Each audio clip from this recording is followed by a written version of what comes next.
Moving on to the next item on the agenda, HB1935, relating to the use of intoxicants while operating a vehicle. This is the BAC legal limit reduction bill. I'll walk through kind of the plan, my recommendations, and then I'll speak a little bit, and then I'll give members an opportunity if they'd like to share some comments or if they have any questions. But I've been working closely with our prosecuting attorney on the Big Island, and essentially what we're going to do, and I'm going to try not to butcher some of the legal language, is we're going to insert new language specifically for .05 to .079 to make that specific area of this offense eligible for a deferred acceptance or no contendere plea. I don't speak Latin. But basically the intent is we would make this deferral eligible, provided that they go through whatever is court ordered. They would potentially have the option to have this expunged at the end of meeting that criteria, but it would only apply to that .05 to .079 range, so it would not be applying to anything higher within the current statute. It would not be impacting the current DUI statute. In addition to that, we would insert a blank appropriation from the Highway Special Fund for a public education campaign. We'd be inserting a defective date, which for those not super aware of how this works, it's just standard practice. We need to do it on pretty much every piece of legislation. But if the bill should pass, you'd get an actual effective date inserted down the road.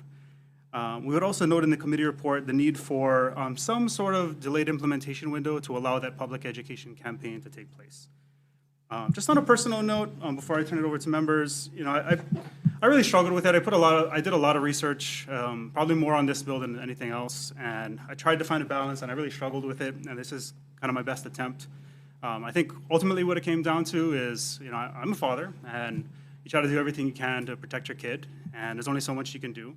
But that, it cuts both ways. You want them to both be safe, but also, in this new category, which would not, prior to this, be illegal, I don't want someone who's kind of entering the criminal justice system for the first time, possibly only time, in that category, and with this mistake really following them forever. And I realize that for a lot of you folks who are victims of these sorts of crashes, that that may fall on deaf ears a little bit, but that's the balance I'm trying to find. And I'm hoping that this language finds that balance, at least in the best way I can. But that's pretty much all I got. Maybe, Chair? Yeah, go ahead. Yeah, thank you, Chair, and thank you for those amendments.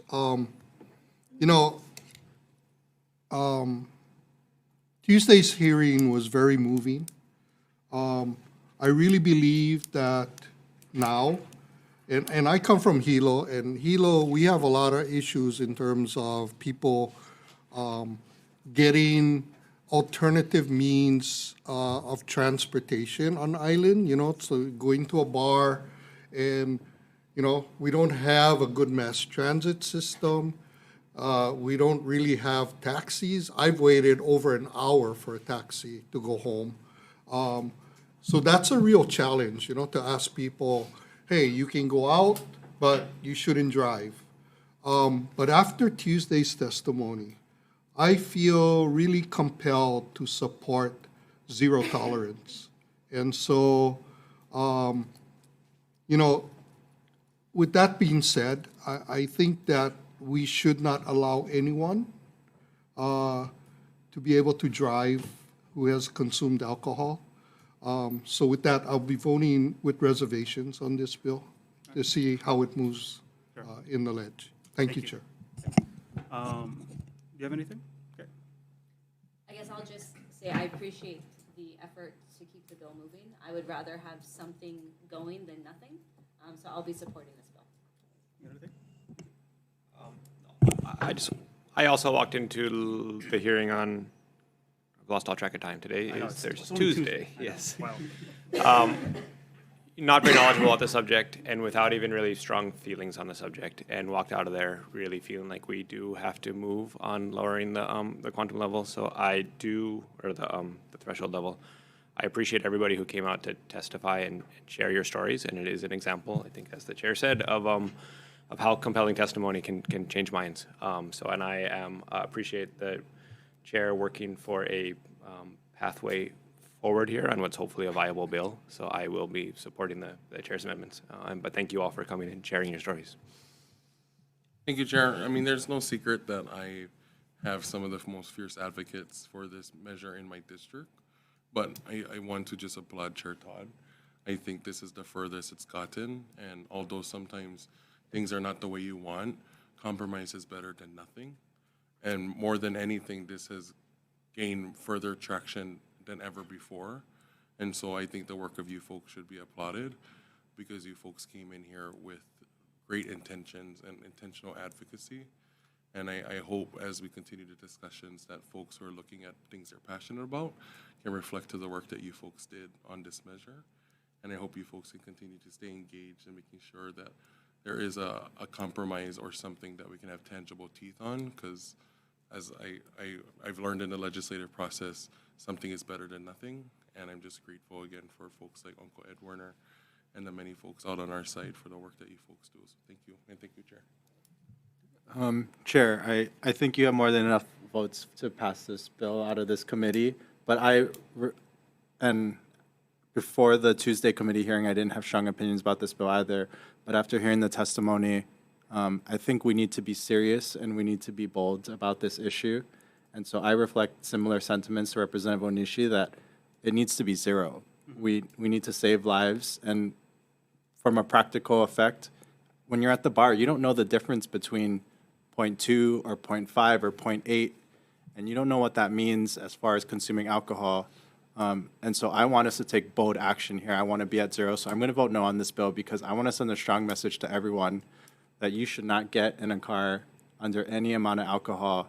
It's just simply not acceptable given the cost of human life.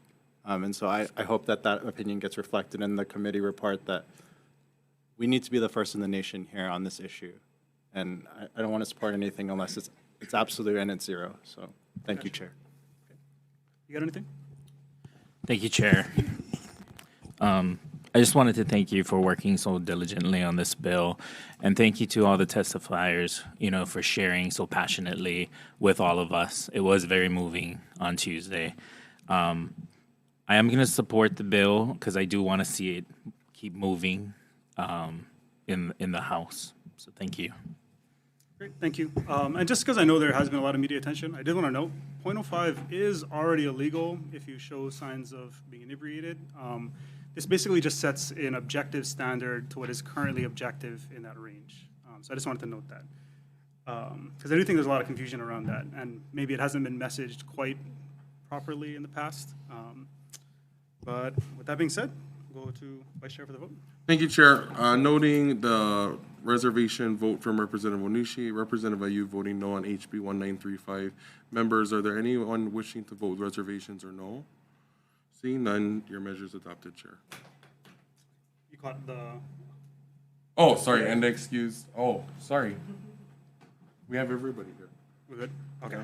Did I mess up? I'm gonna recall this. Sorry, sure. Just in case. From the beginning. Voting on HB 1935, noting the presence of all members, I'm just gonna go through roll call vote. Chair Todd and Vice Chair Kilo voting aye. Representative Ayuso no. Representative Evslin. Aye. Representative Kitagawa. Aye. Representative Miyake. Aye. Representative Onishi with reservations. Representative Matsumoto. Aye. Chair, your measure is adopted. Yeah, I think you actually had that, but, okay. So what we're gonna do is we're gonna recess briefly and let you folks do what you gotta do, and then we'll reconvene to the rest of the agenda. Okay, recess.